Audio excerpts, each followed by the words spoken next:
Walang pakialam si Kevin Durant sa dati niyang team, pinagta-trash talk lang ni KD. Hype na hype pa si Mama Durant, muntik mapikon sa kakampi si Durant. Phoenix Suns versus Brooklyn Nets ang pagbabalik ni Kevin Durant sa Barclays Center. Bago ang game, nagbigay muna ng tribute ang Brooklyn kay KD mga bro, kahit nag-viral kamakailan yung tweet ni Durant na wag na daw siyang bigyan ng tribute. Well, mas lamang pa din naman ang cheer kesa ang bunang crowd. First quarter, solid start para sa Brooklyn. Na 10-4 run nila ang Suns. 6 doon ay galing kay Nick Claxton. Out ngayon si Ben Simmons due to knee contusion. Kakabalik lang last game ni Ben 10, biglang na-injured na naman. Almost triple-double pa naman ang stats niya kontra sa Utah. Kevin Durant 8 points sa opening quarter. Pinagbayad ang bantay na mas inuna ayusin ang sapatos kesa bantayan etong si KD. Under 3 minutes nang magsimulang mag-run ng Phoenix. 3 tres ang naipasok nila dyan. 2 doon ay galing kay Devin Booker. 9 points for D-Book sa first quarter. Nakatikim din ng lamang dyan ng Suns pero pumahabol ng 3 si Spencer Dinwiddie kaya nauwi lang din sa tablang laban 30-30. Second quarter extended ang run ng Phoenix. Umabot yan sa 20-6 run. Ginawang target shooting na ni Kevin Durant ang depensa ng Brooklyn.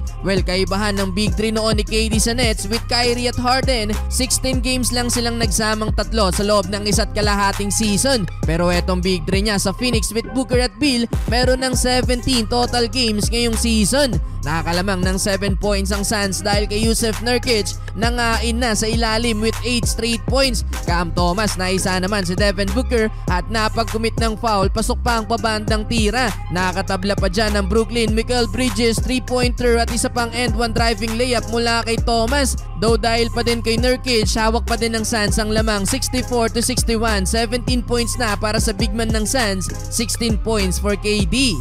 Entering the third quarter, hindi nagkaintindihan si Kevin Durant at Devin Booker sa reboundan. Nauwi pa yan sa 2 points ni Claxton. Parang nagalit sa nangyari si Kevin Durant. Buti na lang agad na bumawi ng pull-up jumper si D-Book. At dito napatapik pa sa ulo niya si KD. Kumana ng 7-0 run dyan ng Phoenix at hawak pa din nila ang lead. Mamaw pa din sa ilalim si Jusuf Nurkic. Hindi makasabay sa kanya si Claxton. Under 5 minutes mga bro, lobo na sa double digit ang hinahabol ng Brooklyn Nets. Back-to-back basket for KD. Napasigaw na din ang MVP ni Kevin Durant mga bro na si Mama Durant. Eto pa ang isa mga bro, and one floater. Binasic lang ang rookie niya dati sa Brooklyn na si Cam Thomas. Sabay may patrash talk pa si Kevin Durant. Too small daw si Thomas para sa kanya.